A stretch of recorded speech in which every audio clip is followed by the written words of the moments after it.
ঢাকার সাভারে জুয়েল নামের এক দোকানের কর্মচারীকে কাজ করা অবস্থায় চুরির অপবাদ দিয়ে মোটা কারেন্টের তার দিয়ে এলোপাথারিভাবে পিটিয়ে জখম করার অভিযোগ উঠেছে দোকানের মালিক কাশেম সরকারের বিরুদ্ধে। এ ঘটনায় আশুলিয়া থানায় অভিযোগ দায়ের করা সহ স্থানীয় সালিসির মাধ্যমেও করা বিচার ভুক্তভোগী পরিবার মেনে নিলেও তবে মেনে নিতে নারাজ অভিযুক্ত কাশেম। শুক্রবার গণমাধ্যম কর্মীদের কাছে এসব বিষয়ে তথ্য দেন ভুক্তভোগী ও তার বাবা। এর আগে গত বৃহস্পতিবার রাতে আশুলিয়ার নরসিংহপুর কাজল ইলেকট্রনিক্সের দোকানে এই ঘটনা ঘটে। পরে কোনো উপায় না পেয়ে ভুক্তভোগীর বাবা থানায় একটি অভিযোগ দায়ের করেন। জুয়েল আশুলিয়া থানার ইয়ারপুর ইউনিয়ন বুড়িপাড়া কুরজুত আলীর ছেলে। কাশেম সরকার একই এলাকার মোহাম্মদ আলী সরকারের ছেলে। আশুলিয়ার নরসিংহপুর এলাকায় তার ব্যবসা প্রতিষ্ঠানে জুয়েল ৪ মাস ধরে কাজ করে আসছিল। স্থানীয়রা জানান, কিশোর জুয়েলের উপর যে অমানসিক নির্যাতন করা হয়েছে এটা সমাজে নেক্কারজনক ঘটনা। আমরা এ নিয়ে সালিসির মাধ্যমে সমাধান করে দিই। ভুক্তভোগীর পরিবার মেনে নেয়, তবে অভিযুক্ত কাশেম মেনে নেয়নি। এতে আমরা অপমানিত হলাম। সালিসি না মানলে এখন আমাদের কি আর করার আছে। হলো ওখানে মনে করেন যে জিনিস একটা চুরি করছে, এটা তো এভাবে বলা যাবে না, নাহলে আমাদের দোকান থাকবে না। না, যেটা সত্যি হয়ে চুরি করছে প্রমাণ পাইছে, উনি দিয়েছে, কয়েকটা মাছ দিয়েছে, ৫-৭টা মাছ দিয়েছে, কিন্তু এটা আমার বড় ভাই বাঁচাইছে, এইটা আর কিছু না। কাশেম সরকার যেভাবে মারছে আমার বন্ধুটাকে, মানে আমরা তো ওখানে ছিলাম শেষ দিক দিয়ে, আমরা দেখে অবাক হয়ে গেছি যে এটা মারা উচিত হয়নি, অনেক নিকৃষ্টভাবে মারছে, এটার বিচার চাই আমরা। এই কাশেম সরকার যে আমার ভাইকে অমানবিকভাবে এলোপাথারিভাবে মারলো, এর আমি একটা সুস্থ বিচার চাই, এটাই আমার দাবি। ভুক্তভোগীর বাবা কুরজুত অভিযোগ করে বলেন, ১,০০০ টাকা হিসাবের গড় মিলে আমার ছেলেটার এইভাবে মারধর করছে। ছেলেটার মা মারা গেছে গত মাসের 14 তারিখে।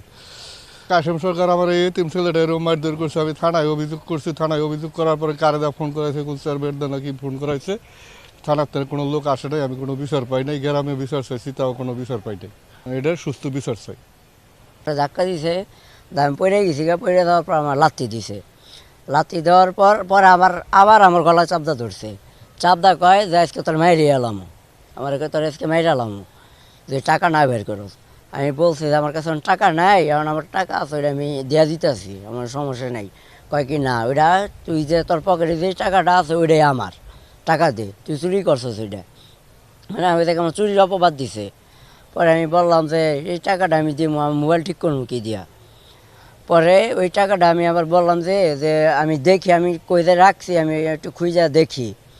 কিন্তু উনি আমার বলে না, খুঁজে দেখতে পারবি না, তুই ওই জায়গায় নগদ দ্বারাই টাকা বের করবি। পরে তো আমি আর খুঁজি নেই। পরে আমি আমি পড়ে গেছি, গলা চাপদা ধরছে। পরে ওই যে ছুটানোর পর ওনার হাতে আবার লোহা, পরে ওই যে তারা ছিল, পরে ওই যে লোহাতে একটা বাড়ি মারছে, লোহাতে বাড়ি মারার পর আটকাইছে আরেকজন। পরে তার ছিল মোটা ওই কারেন্টের, পরে তার দা আমার বাড়ি দিয়েছে। বাড়ি দেওয়ার পর আমার গলা এমনি ধরছে, গলায় দিতে চামড়া উঠে গেছে গা, এই যে এই হয়ে গেছে গা, ওই লোহা লাইগা। পরে আমার যে মানে আমার দইটা মানে তো পাকার ভিতরে আমার হেঁচড়াইছে, হেঁচড়ানোর পর আমার দিয়ে শুলে গেছে গা। এ সময়ে দোকানদাররা এর প্রতিবাদ করলে তাদেরকে অকথ্য ভাষায় গালিগালাজ করে। এরপর আমার বাবাকে জানানো হলে তিনি থানায় অভিযোগ করেন। অভিযুক্ত কাশেম সরকার বলেন, আমি তো তাকে মারিনি, শাসন করেছি। ওই যখন সবগুলা টাকা পয়সা এটা সেটা কখন কি করছে আগের গুলা সবই তো শিকার গেল। তাইলে এখন তাহলে যদি আমি ওই সময় ওটা না করলাম, বেশ না করতে পারতাম, তাইলে কি করতো আমার ওনা মার দোষ যেটা আপনি যেটা বলতেছেন, ওইটা ওই সিচুয়েশনে ওই ধরনের মারপিট হয় নাই বা ওইরকম কোনো কিছু করা হয় নাই। মেন জিনিসটা হলো আপনি যেটা বলছেন ওটা আপনিও বলতেছেন যে ওই সিচুয়েশনে সব থাকবো একজনকে একটু শাসন, একজনের খারাপ কাম বাসায় করলো তো মা বাবার কাছ থেকে না বললে কিছু টাকা পয়সা দিলে তো সব থাকবো মারপিট দেয়। ওইটা তো ওই সেন্সে করা হয়েছে, ওটা তো অনেক সাব্যস্ত করে মারাও হয় না। গলায় টিপ দেবো কে বলছে?